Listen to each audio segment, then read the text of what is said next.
Basically, I'm going to be giving you an overview of the entire CRM or Customer Relationship Management portion of Mercury. We'll have a look at the different types of CRM records, being contacts, aka people, and opportunities, aka loans. So we call people contacts and we call loans opportunities.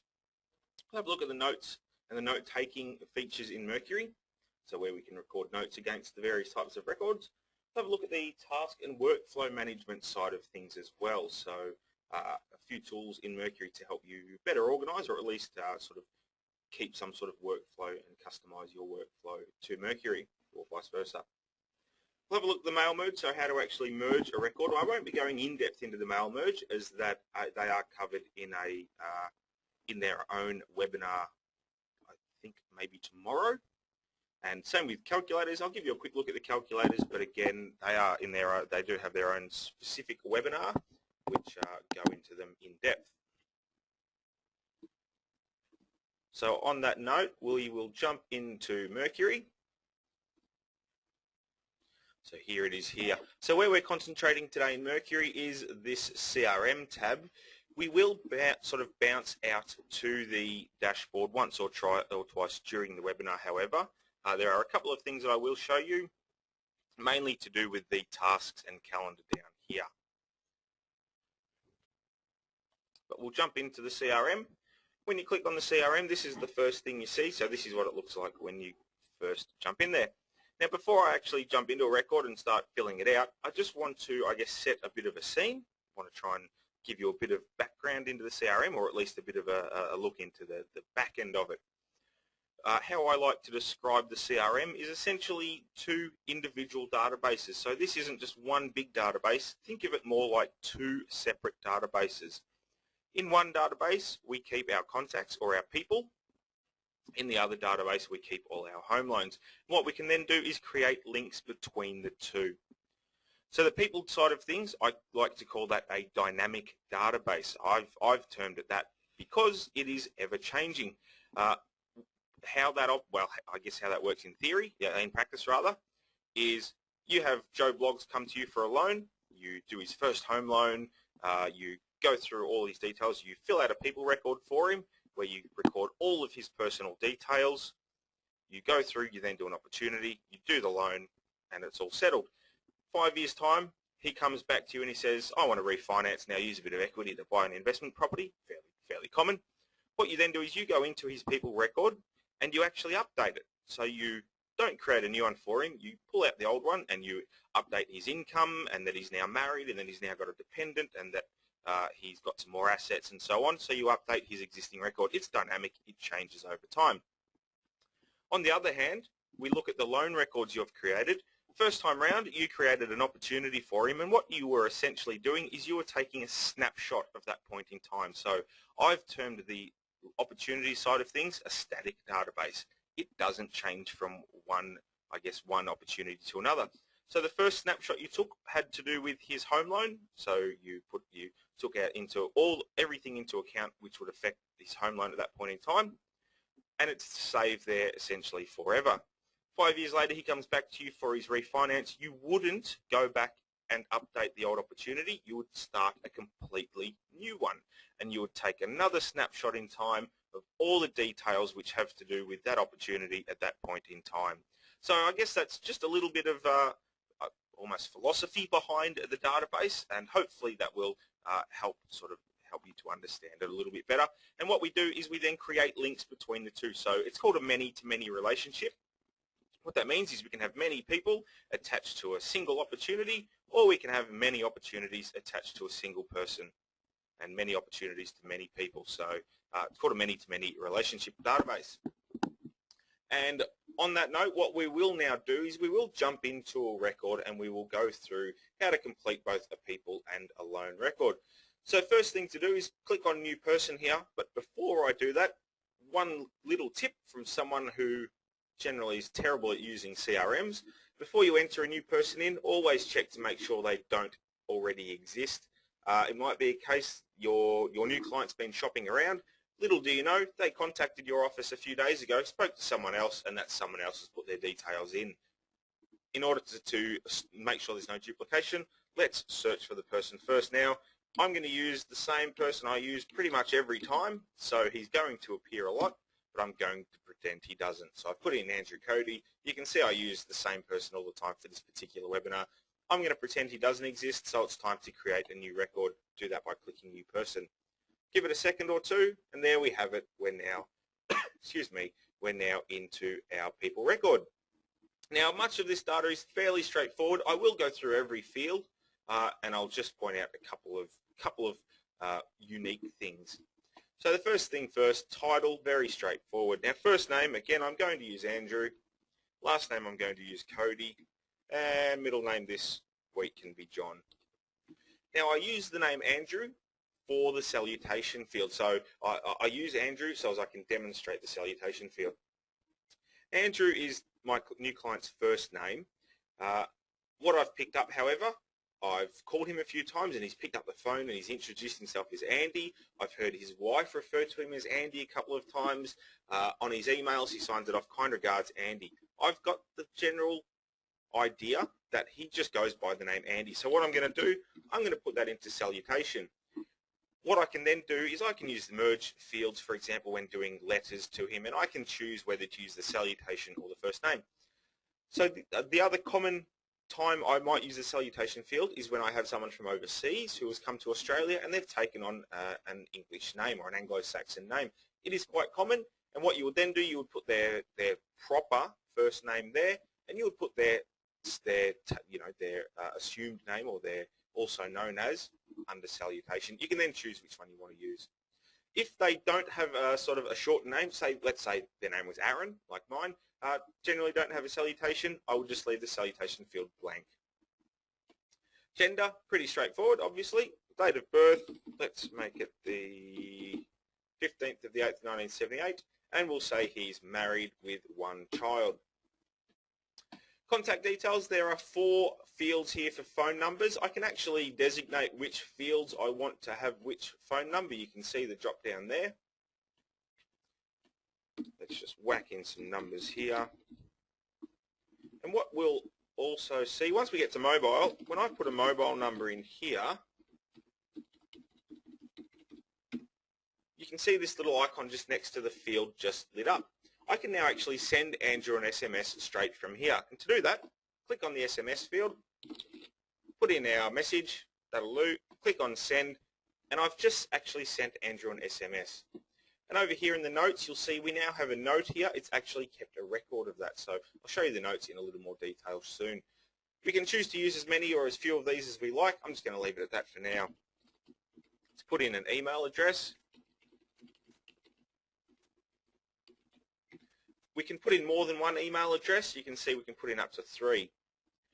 There is also a little email icon here. When you click that, what it will do, it will actually open up your email client that you have on your computer. More often than not, that's going to be Microsoft Outlook. It will not send the email from Mercury, which means it will not actually keep record of the email. So when you might use that, I'm not really sure. It is there to be used, but what I would generally do if you want to send your client an email is do it from the notes section, which I'll show you how to do shortly. Now, addresses, you can hear I'm clicking in there, nothing's actually happening. We don't enter the addresses in here. We actually enter the addresses up here. Now, there's 2 ways we can enter an address. We can either attach an existing one, so we can take an address from an existing client, perhaps his wife. If his wife is already in the database, we could attach her address. Alternatively, we can create a new one by clicking that button. This will be his mailing address. This is his home address, standard format. Let's say he lives at number 6, Wollongai Court,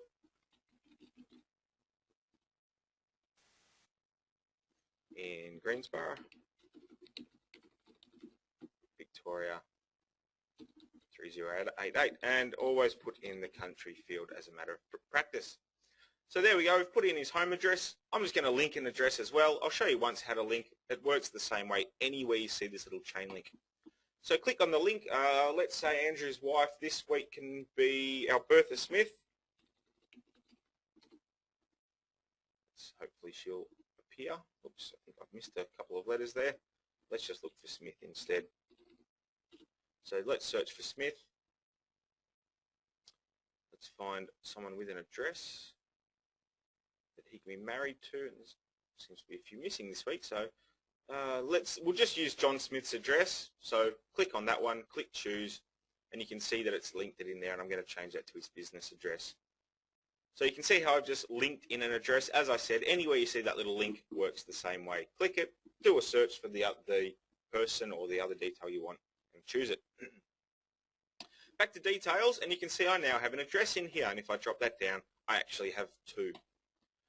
Employment details, again, fairly straightforward. Let's say he works for Connective. Let's say he is in IT, and he's the help desk manager.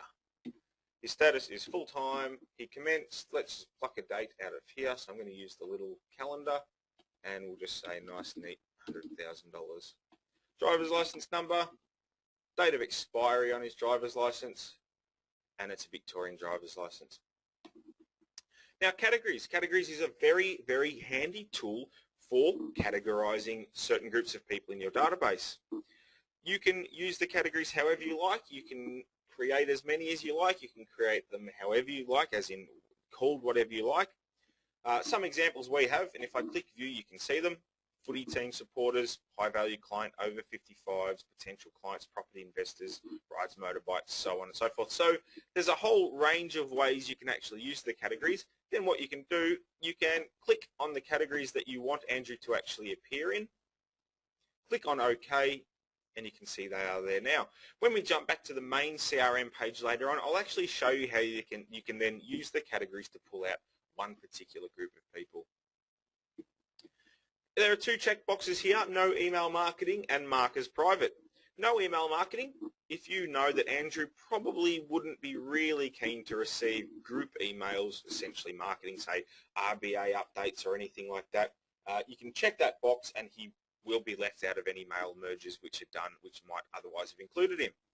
And mark as private, if you do want to keep Andrew's particular record private so only you can see it, check that box. Use it with caution. The scenario I like to put out there as a reason why you might not want to use it. You're on your way to meet with Andrew one day. You're running 15 minutes late. Obviously, out of courtesy, you want to let him know you cannot find his mobile number. So you call the office, you say, look, can you quickly get Andrew Cody's details for me? I need his mobile number. Someone in the office looks up his record for you. They can't see it because you've marked it as private. You're not going to be able to retrieve his number. So think carefully about whether or not you want to use that mark as private. It might actually come back to bite you. So, but then again, it is there, and use it if you feel it's necessary. And finally, relationship manager. I can't stress enough how important it is to use this field. Makes it really handy, again, to pull out a particular group of clients.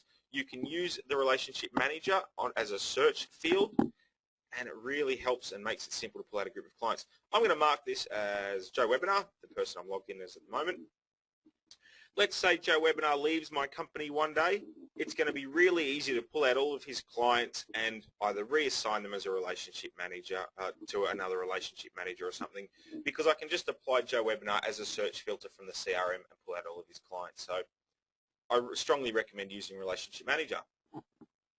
So that's the details page. It's all fairly straightforward. It really is as straightforward as it seems. That's taken us about 10 minutes to fill in. Now, realistically, if you had all of that data available, it would take you 5 tops.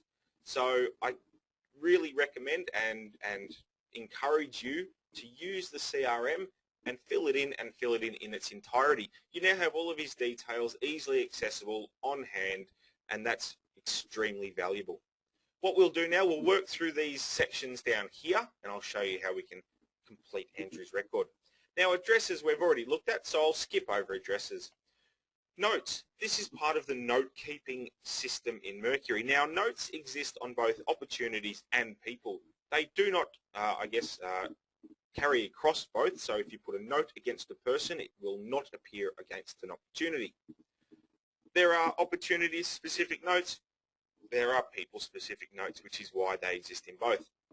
Just on that, there are also tasks, attachments, and notepads on both people and opportunities. They work exactly the same way. They are independent, but they do work exactly the same way. Therefore, I will show you how you use them now. When we go to an opportunity, I will skip over them because they work exactly the same way. So notes, what can we do here in notes? There's a lot of things we can do. We sent that SMS earlier, and you can see it's actually saved a copy of it there. So you always have a record of SMSs, emails, and so on that you send. If I click on the green plus, it pops up our notes screen. What we can do is then we can select a note type. Who was it created by? When was it created? And we can put the details in over here. If there's an attachment, perhaps there's a PDF we want to attach to the note, we can do so under attachments and then click on attach. I'll save that one. So there's our letter in. Going to create another one. And what we're actually going to do now is we're going to send Andrew an email. And to do that is really simple. Just check this sender's email box. And you can see it's popped up the email banner. Now, one thing it hasn't done, which you would expect it to do, is fill in Andrew's details automatically. You can see in the to, there is no to address. There's a very good reason for that, and I like to use this particular point to stress one other very important thing. Again, coming from someone who has generally been terrible at using CRMs in the past, in roles which have required it, at this point in time, the data that I've entered in for Andrew exists nowhere but on my screen. If I was to hit the cross, if I was to have a power outage, something like that, I would actually lose what I've put in. What I need to do is make sure I save my work regularly, and that goes with pretty much everything. Like I said, I was terrible at doing it all through uni, cost me dear.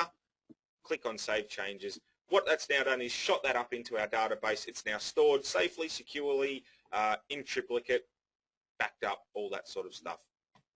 And if I go to Notes, and I click on the green plus sign, and I click on Sender's Email, there's Andrew's email address right there. So that's a bit of a tell. If the email address isn't appeared, you haven't saved it, might prompt you to go back and save it. So I can put in the subject of the email, type in the email,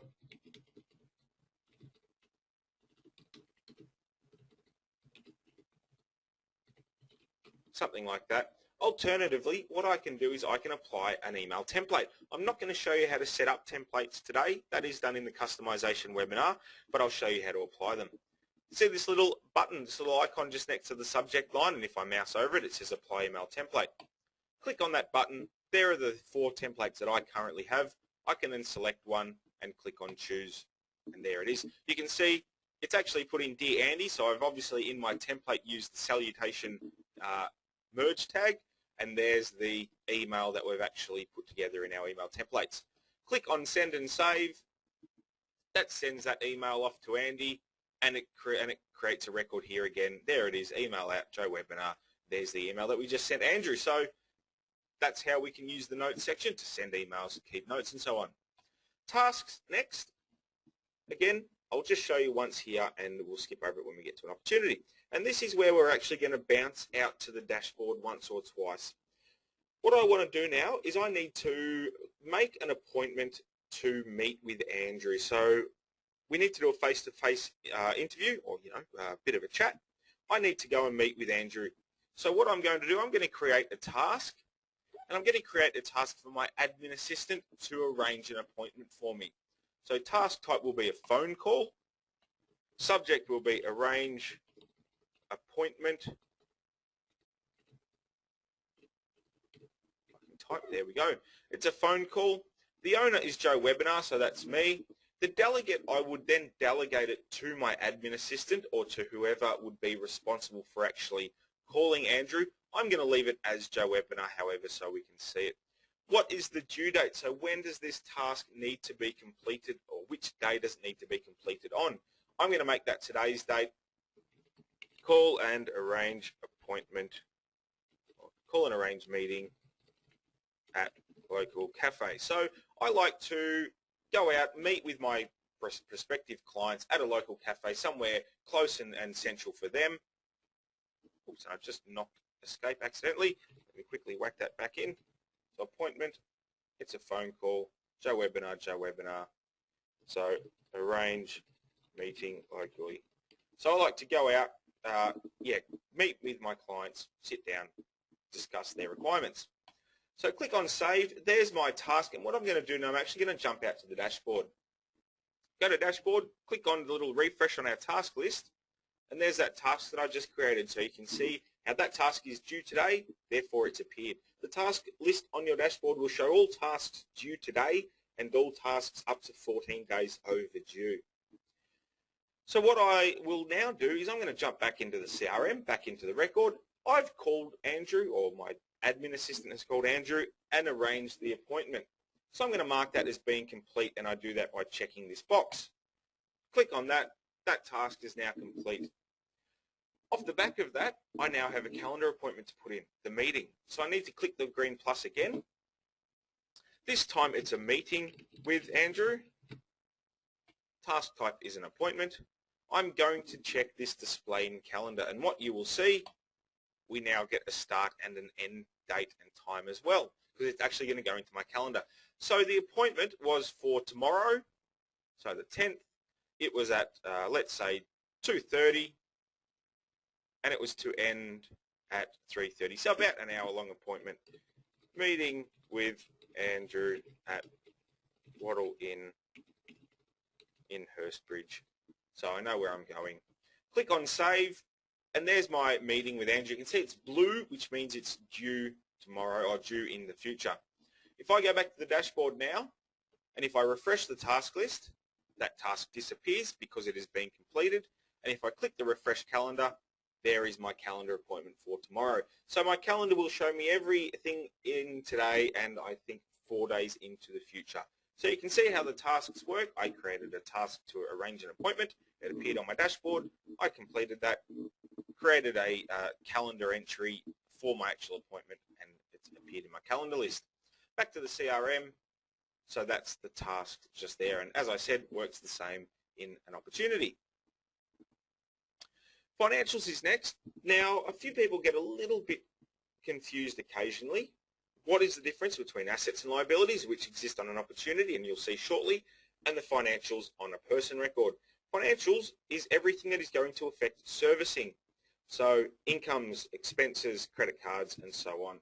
I'll whack in a couple of incomes here. Let's say new income, salary. Now you can see it's automatically pulled that data from the details for me. I've put in Andrew's employment and his salary on the details page.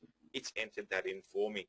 Put in a new income, and I can change this one. So I'm going to say this is a bonus every year, $5,000, and he's been able to show that pretty regularly.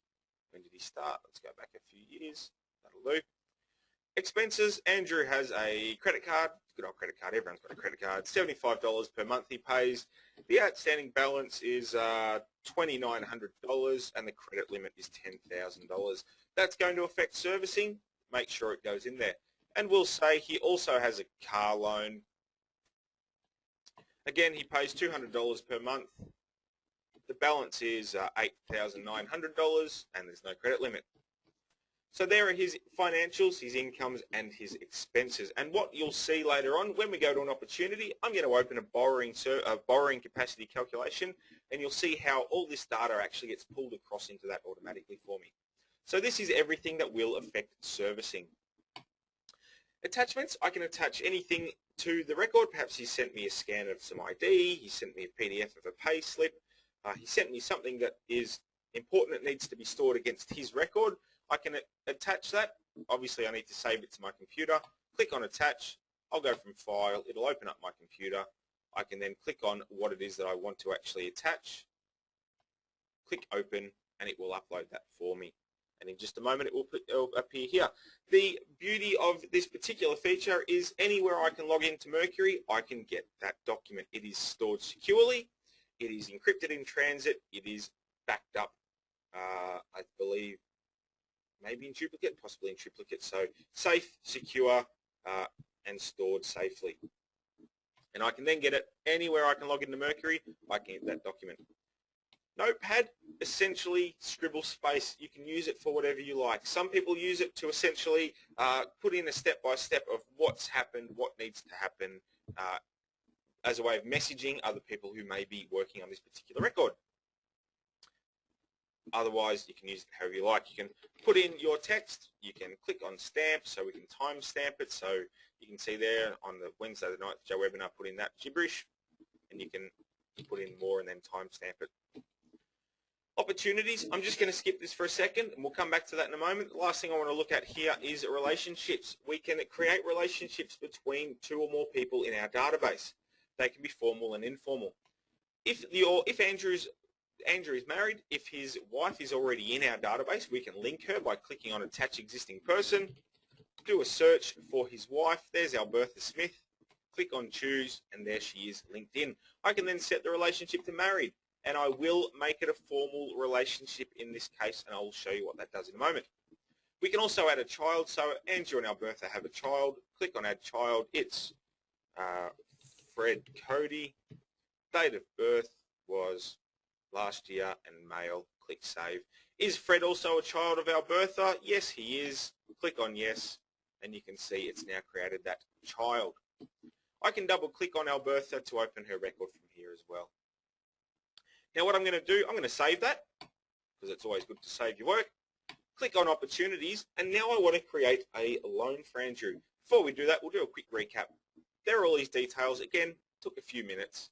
We've got some addresses. His business is in his home address. We've got the mailing address designated as his home. We've kept some notes. We've created some tasks. There are his financials. We've attached a scan of his ID, and we've created his relationships in the database. I'm going to create an opportunity straight from his record. The benefit of doing it this way is it will link him automatically to it. So we're going to jump into an opportunity now.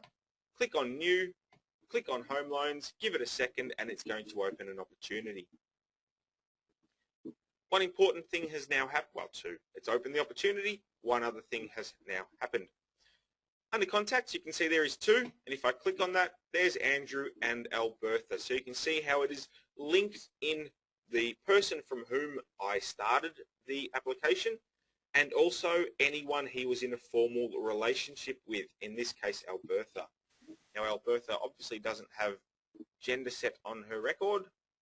Nope. So I've just opened Albertha, set gender female, and next time I open it that will refresh, and Albertha will appear as a little red person with long hair, so I know it's female. So there are the contacts. Back to details.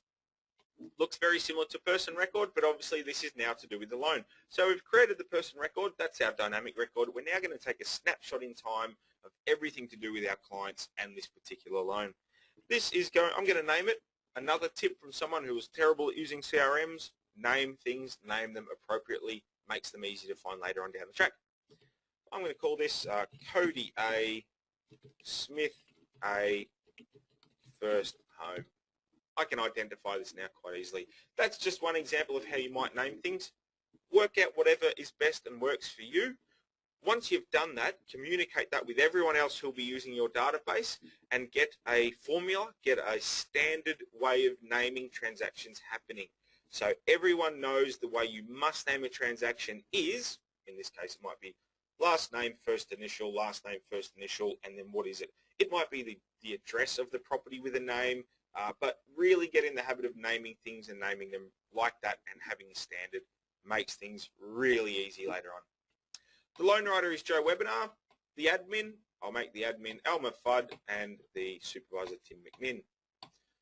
Current status, this is part of the workflow management side of things, so I touched on that in the intro.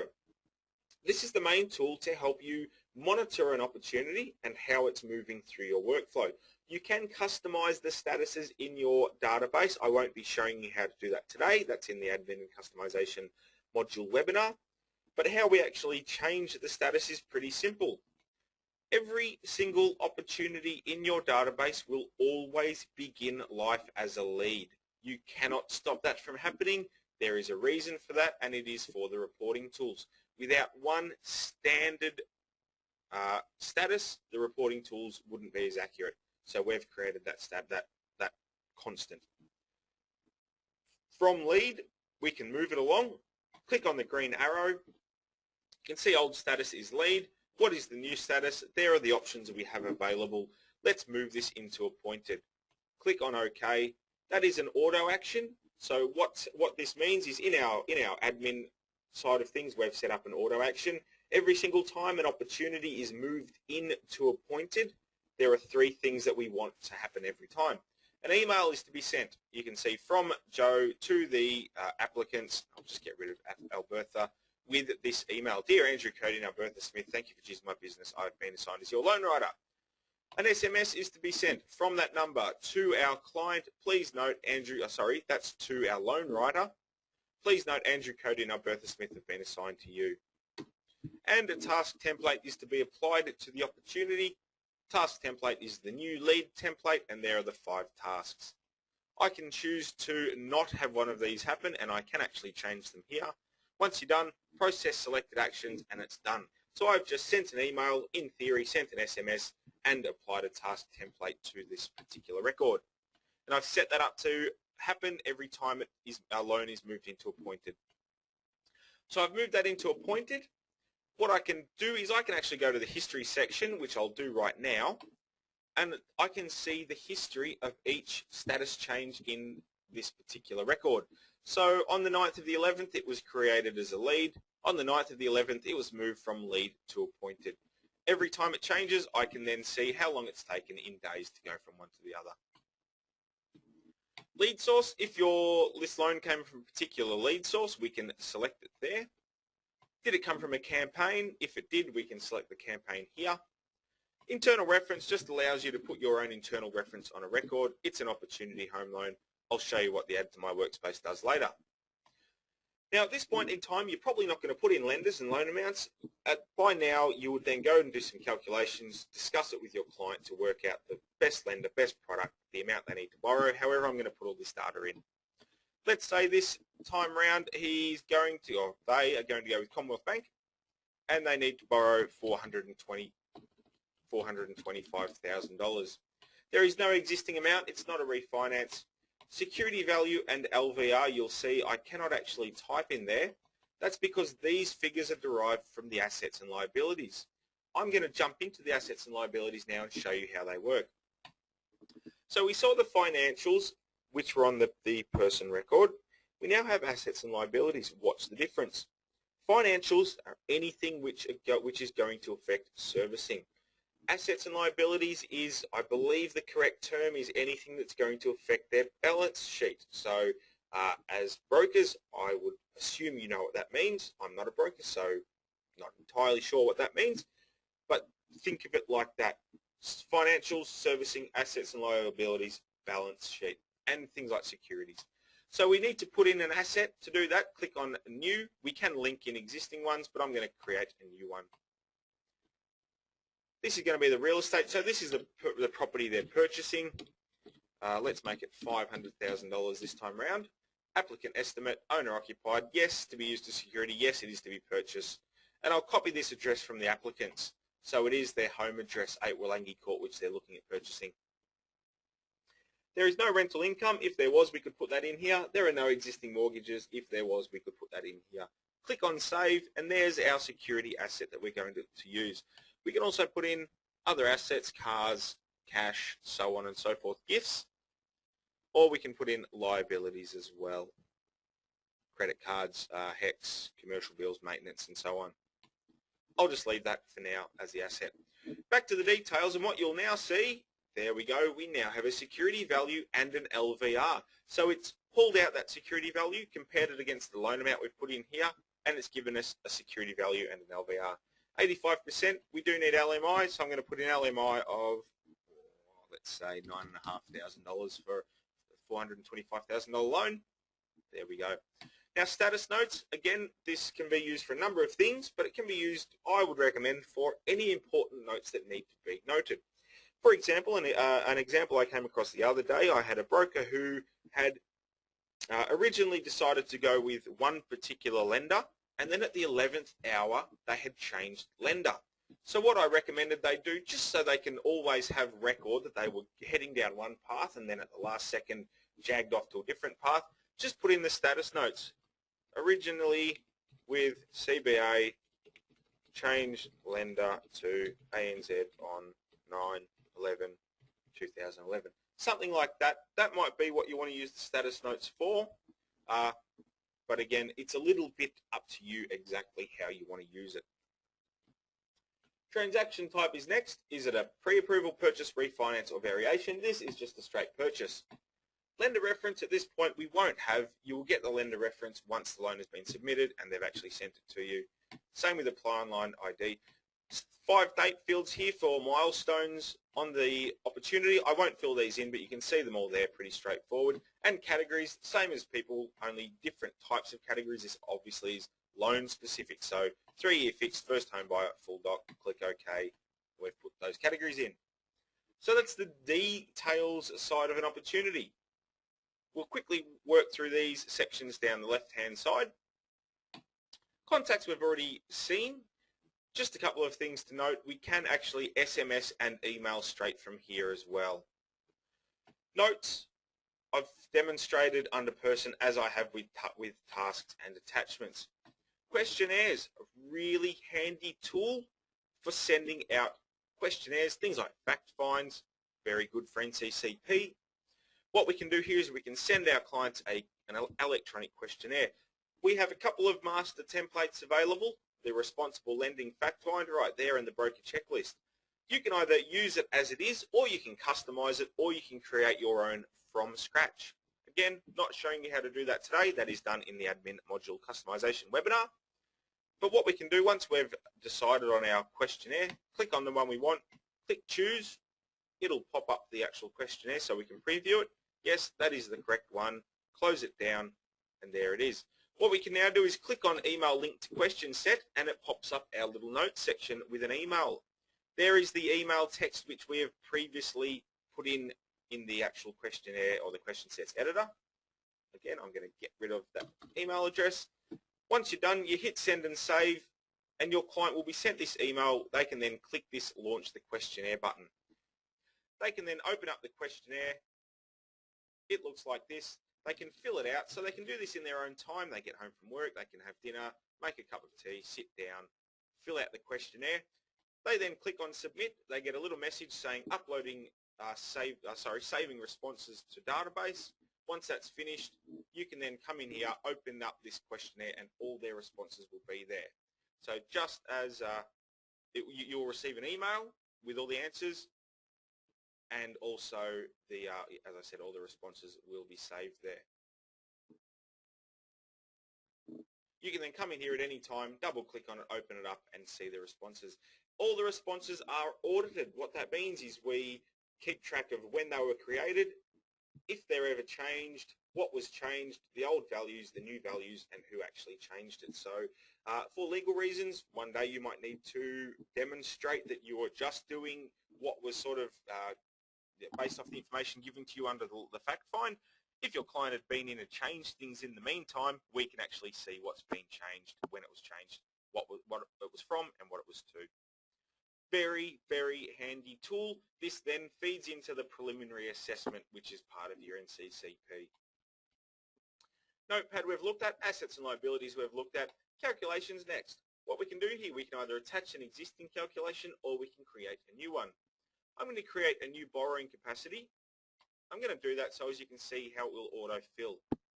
So what we've done, everywhere where we can, we've made Mercury pick up other details so as it cuts down on duplication of data entry. In this case, you can see Andrew Cody. It's put in his salary, his bonus, his car loan, and his credit card exactly as we put it in his person record. Albertha doesn't have any financial details in her record. That's why nothing has appeared here. Just get rid of those. If you want to add some new ones, click the green plus. If you want to delete them, click the cross. If you want to get rid of a person, click the cross there or add a new one there. So borrowing capacity, it's filled in all the data. We hit calculate and there is our data there. Click on save and it's saved this borrowing capacity against the record. Again, much easier to then identify what this borrowing capacity is for.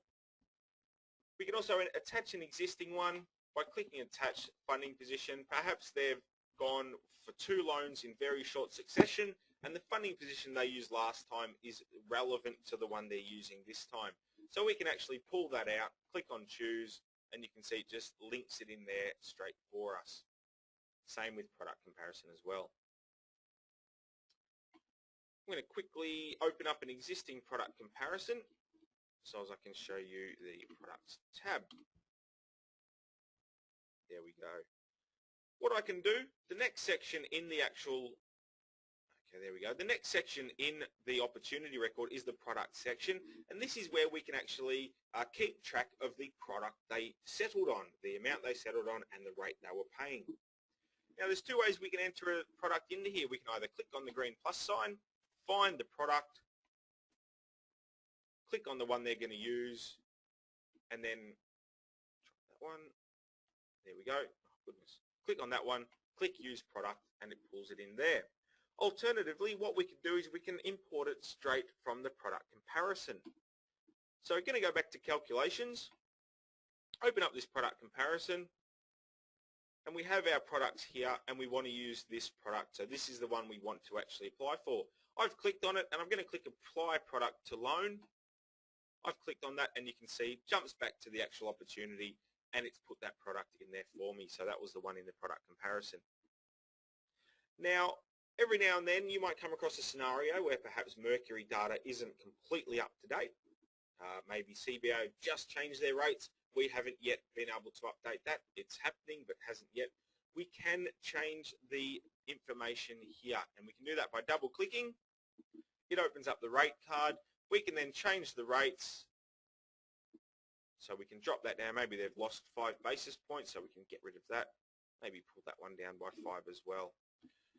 There's actually a good example of why, well, another good example of why we might want to do this. CBA have just moved to LVR-based discounts. Now we are rejigging Mercury to be able to take that into account. I believe in this weekend's release, it will be able to do that. In the meantime, however, no discounts are being applied on CBA products, to the variable side of things rather. So what we need to do is we need to put those in manually. Now this is a $4.90 loan. The LVR is 85%, so let's say we've worked that out. We know it's a 0.85% discount. We need to double click on this product, and we need to drop this by 0.85%. So that's going to be about 6.69, 6.6 something. Let's just say that'll do. I can't be bothered working out right now, but there we go. So we've actually put in the now post-discount amount. Close that down, and you can see rate 2 is now down to that post-discount amount. After this weekend, the CBA product should apply the discount regardless of how they're actually worked out. So there's our that's our product. Next one along, history. We had a look at that earlier. That's where it tracks every loan status change. And the final thing that I'll quickly glaze over, local documents. The best way to describe these is as just ignore local documents. Local documents is essentially legacy from our old TFS system we used to use. It has been more or less supplanted by the attachment section. If you're not using the local documents now, do not begin using them. We've left it there for our brokers who have been with us for a while, and that's what they're used to. That's how they've designed their systems, developed their business. So it's still there. Ignore it. Just use attachments. Much easier, much neater, much cleaner. Ignore local documents. So there we have it. That is essentially all the opportunity data we've now put in. From here, a couple of last things to look at. Mail mergers, for example. We've now put in all our data. We need to provide our client with a quote, credit guide, proposal disclosure, and a prelim assessment at various points throughout the process. To do that is very simple. Click on quote in the compliance document wizard, and it opens it up and it imports all the data. There's our customer's full name. There's their address, their phone number, the licensee. So, Joe Webinar, all his details. It's all there. There's a few things you need to customize on the template of this document.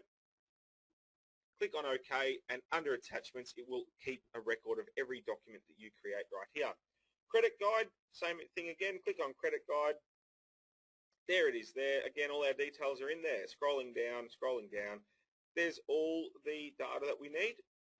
Credit proposal disclosure, once again, all the data. There's our product. There's a couple of tables. So you can see how simple it is. There might be a little bit of setting up you need to do on the template side of things. Once you're done, it's a very simple, straightforward process, literally just one-click process from here.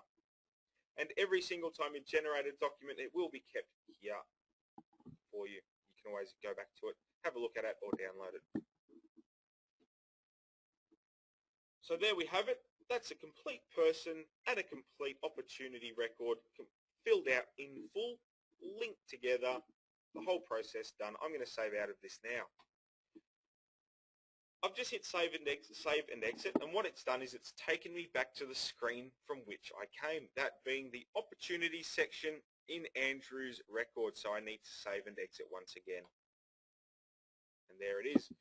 Back to the CRM main page. If I click this search now, we should get a 14th record appear. And there it is. So there's our new Andrew Cody, which we just created. I can now open this at any time, double click on him, go to the opportunities, update the data, and so on. So that's the main crux of the CRM. We've got a few things to go over before we finish up, but that there is the main component of the CRM. And quite frankly, that is the core of Mercury. If you can get that down pat and you can get in the habit, the habit of using it sort of thoroughly, it's going to make your life, I would expect, a whole lot easier, and you'll find it's a very, very valuable tool to your business. What we'll do now, we'll go over these last few things down here before we finish up. So tasks. I mentioned earlier that on the dashboard there is the task list, and it will show you all tasks due today and up to 14 days overdue. Well, what happens if a task goes more than 14 days overdue? How can we see that? We can come to here under CRM tasks, and we can actually look at all of our tasks here. You can see we can apply a few filters up here, and we can look at all tasks due today, all tasks overdue, all tasks full stop, or due tomorrow, today plus 2, 3 to 10, 10 plus. If I click on overdue, there are all of Joe Webinar's overdue tasks. So there's quite a lot. I can then work through these if I needed to, or I could reassign them, I could change the due date and so on. All tasks due today, all due tomorrow. There's that meeting that we created earlier on, due tomorrow, so we can see them all here. We can also merge them to a document, so I can click on merge to document, all listed tasks, and it's just going to spit out a form for me with all of the tasks. In this case, it will just be the one, all of the tasks into a Word document for me. I can also create new tasks from here. Click on new tasks. We get that same task box pop up. Pretty straightforward. Subject, exactly the same as previously. Calendars next, and this is a way we can enter calendar items, essentially tasks as well. There's that meeting that we created earlier. So again, it's still showing in my calendar. What I can do from here is I can either click a new item, or I can just double click on a box. So it's just like an Outlook calendar. Click on the new box, put in my new calendar appointment, hit save, and there it is there. I can click and drag this around so I can change the time of the actual length of time. I can click and drag it to move it to a different day or a different time as well. So just like the Outlook calendar. And finally, last thing to look at is campaigns. Before I jump there, I'm actually going to go back up into people because there's one step we need to do before we go to a campaign. Go up to people. First thing I need to do is actually create the campaign and add people to it. And the easiest way to do this is from the CRM. I need to find the group of people I wish to actually include in a campaign. So it's getting close to Christmas. I want to do a bit of a Merry Christmas campaign to all of my high-value clients. I want to send them a little gift. I'm going to do that by going down into categories, and I'm going to pull out my high-value clients, and they're all here in this particular category. So I've clicked on it, and there they are there. So there are my high-value clients. I now need to initiate a campaign using everyone in the high-value clients. Initiate campaign all. I'm going to call this 2011 Christmas campaign. I'm going to send them all a movie ticket or something like that for Christmas. Click on OK, give it a second. Campaign is now available. OK, go to campaigns, and there's my 2011 Christmas campaign. So from here I can double click. I'm just going to open it up. Campaign name, there's the total cost. So as I buy tickets, do mail outs, do whatever's required, I can put in the cost of the campaign here. Did it come from a lead source? If so, from here, and I have a big notes section here with a timestamp. There are my 35 target people, so these are the people that I'm going to send out my little gift to. From here, what I can do mail merges, email merges, address label merges, export the details, SMS merges, so just to this group. Let's say I've done an email merge or a mail merge where I've printed out a letter with address labels. I've popped into the envelope a couple of gold class tickets saying thanks for your business throughout the year. It's been another terrific year. Let me know if you ever need any more finance. Later in the new year, Bill Brown comes back to you. He gives you a phone call and he says, "G'day mate, thanks for those tickets. Just so happens I'm looking to buy another investment property. Let's roll." So you can come into the campaign. He's alluded to the fact that he's more or less remembered you from the Christmas campaign. Click on Bill Brown, click on New Opportunity, attach the selected target person, and it's now going to open a new opportunity with Bill Brown as the applicant or the contact, and it's going to mark it as having come from that Christmas campaign. So it's opened the opportunity, so Bill Brown, third refi, put in all of the details, and when you hit save, and you go back here to the campaign, we now have an opportunity here under the campaign. If I just open this up, I might just whack in, there we go, whack in a few more details. Excuse me. And I can now track every opportunity which comes from this particular campaign. If I send out any email batches as part of the campaign, they will appear here and I can see who created them, who the email is from, the subject, when it was initiated, how many were created, how many sent, how many opened, and each individual email down here.